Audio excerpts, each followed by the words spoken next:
Clients seek us out in regard to probate where there is a will and there are assets that need to be distributed to heirs. And probate is only the process of submitting an original will to the court with some paperwork explaining about the decedent and the estate. And what the probate proceeding does is it authorizes the named executor to act. The probate proceeding is a proceeding where the surrogate determines that it is a valid last will and testament, it's been executed properly, and there are no objections to the will. Once that has been established, the surrogate issues what are known as letters testamentary, which give the appointed executors the authority to proceed and to go to the places where the decedent had assets and pull those assets into the estate name. And these letters testamentary give the executor the authority to go out and collect all of the assets of the deceased person and place them into estate accounts.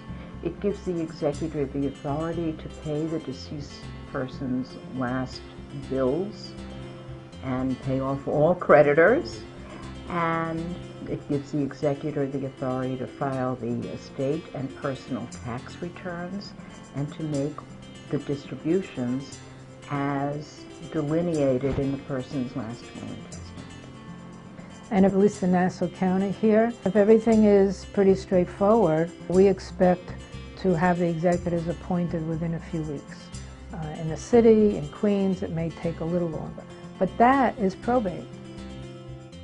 When somebody has made no plan at all and they die, they're said to die intestate, which means New York State makes the plan for you, determines who is going to inherit the assets and in what proportion, and who's going to administer those assets. Probate in New York is a lot simpler than probate in Florida or California, some other states. Those states go by what's called the Uniform Probate Code. New York and some other states go by common law probate, which results in a simpler, shorter process. When we have husband and wife and we've created wills for them, or someone brings in the will for a first-to-die spouse, there is no probate proceeding because everything is transferred by operation of law.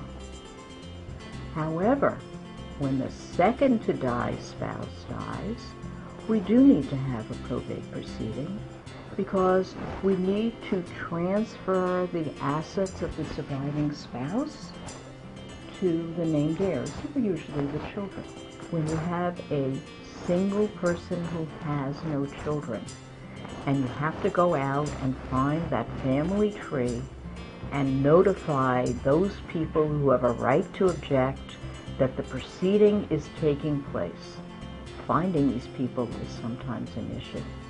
Getting them to agree not to contest is sometimes an issue. And this is where the horror stories in probate are. Most probates are not very difficult. I would suggest that if anybody is handling a probate or is executor of a will that has not yet been probated, that they should speak with an attorney who handles those types of matters and find out what's involved. And they can decide for themselves whether they feel it's something they can handle or something they want the attorney to handle. Particularly when it's a little complex, it gets a little overwhelming, and I think we do a good job directing them and taking over a lot of their stress.